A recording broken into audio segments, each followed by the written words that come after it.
All right, everybody, welcome to the effect of emotions. We're going to look at how emotions are expressed and learned today. Take a moment here to read over the objectives and standards, if you would, please.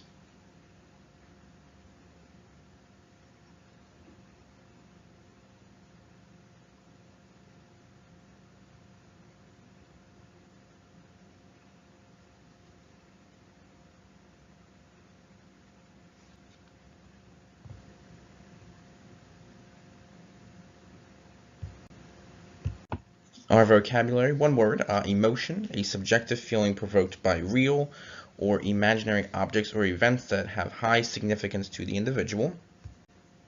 So understanding emotion, we all experience different emotion or different feelings or emotions, but how do we express those emotions?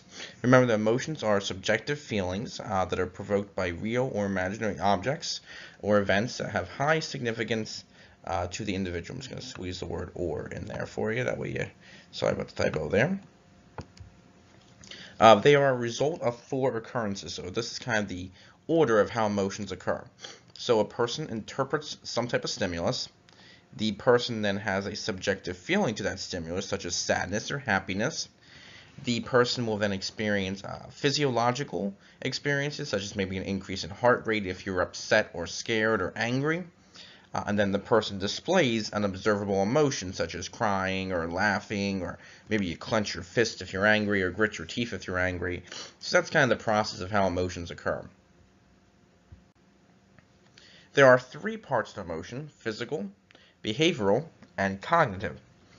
Physical aspects of emotion have to deal with how emotion affects the physical arousal of a person. So, example, it directs the body how to respond. So, if you're upset, maybe your eyes become watery. If you're angry, maybe your heart races. So, it's directing your body how to respond. Behavioral aspects of emotion are outward expressions of emotion, such as your body language or your tone of voice or hand gestures. So maybe if you're angry at someone, maybe your voice becomes louder, or maybe your voice you might have more of like a tone to your voice, an angry tone to your voice.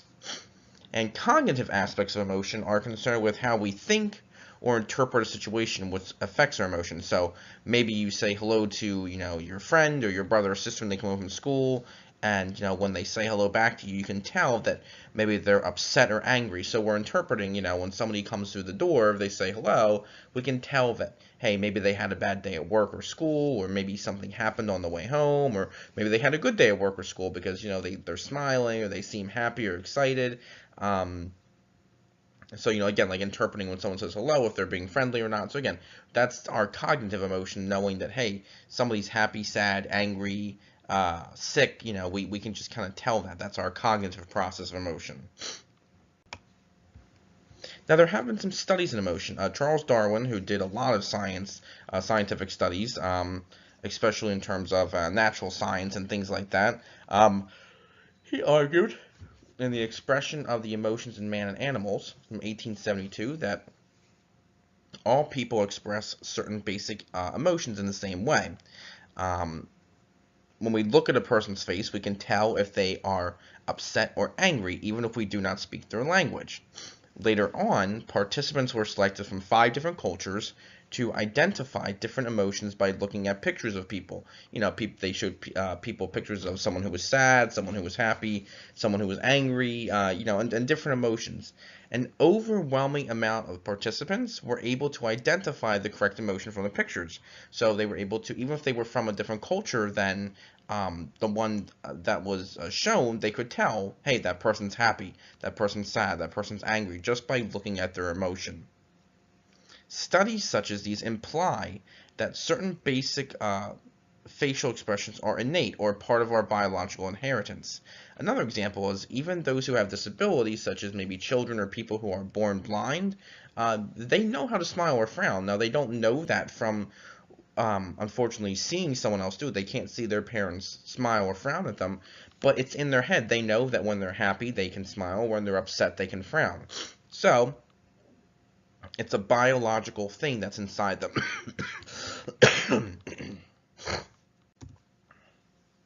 There are other studies in emotion. So Carol Izard and his colleagues developed a coding system to assess emotional states. They discovered 10 different emotional states that were identified by noticing different parts of the face, such as the eyebrows, the eyes, and the mouth. For example, if a person's eyebrows are sharply lowered and drawn together, that can typically symbolize anger.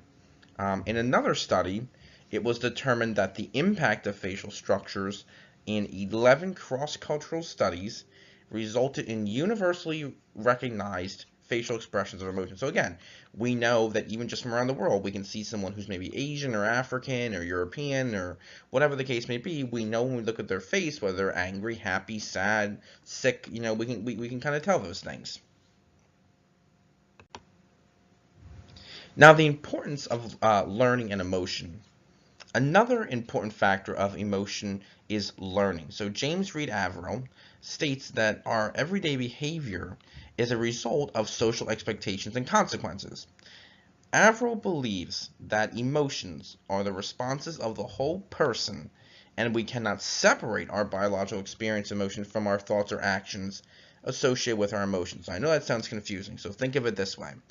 What Averill is basically saying is that parents will comfort children when they are sad and may yell when they are angry. Children then learn what emotions are acceptable in certain situations. So, think maybe when you're a younger child, or maybe even today, if you're sick, you're not feeling well, your mom or dad or someone else may help take care of you. Or, I know when I was sick as a child, my mom would kind of hold us or let us, lay on her, even though we were sick and coughing all over them or throwing up all over them, our parents let us lay on them. They would, hold us and tell, maybe rub your shoulder or your back or tell you it's going to be okay, and take care of you, if you were sick. Or on the other hand, if you're angry and did something, like maybe you broke a plate or something like that, or hit your brother or sister and your parent yelled at you, you knew that wasn't acceptable. So we learn from our parents or others that, certain emotions are acceptable in certain situations. So again, caring for someone or helping care for someone when they're sick or ill is a good emotion. And then maybe raising our voice or showing anger when somebody does something wrong might be a typical emotion that can be shown as well too. I'm not saying violence, but obviously showing anger if a child does something like don't touch that stove, it's hot, or don't play with that, don't pull the cat's tail. We might yell at our younger brothers or sisters or people in our family not to do that, and then they learn that hey, that's not an acceptable thing to do from your emotion. All right, so I hope you have a great rest of your day. Let me know if you have any questions, and I'll talk to you soon. So our closure question here is, how can emotions be expressed and learned? Think about the certain steps to how emotions are expressed, or think about what are the certain ways that we learn emotion. All right, so I hope you have a good rest of your day, and I'll talk to you soon.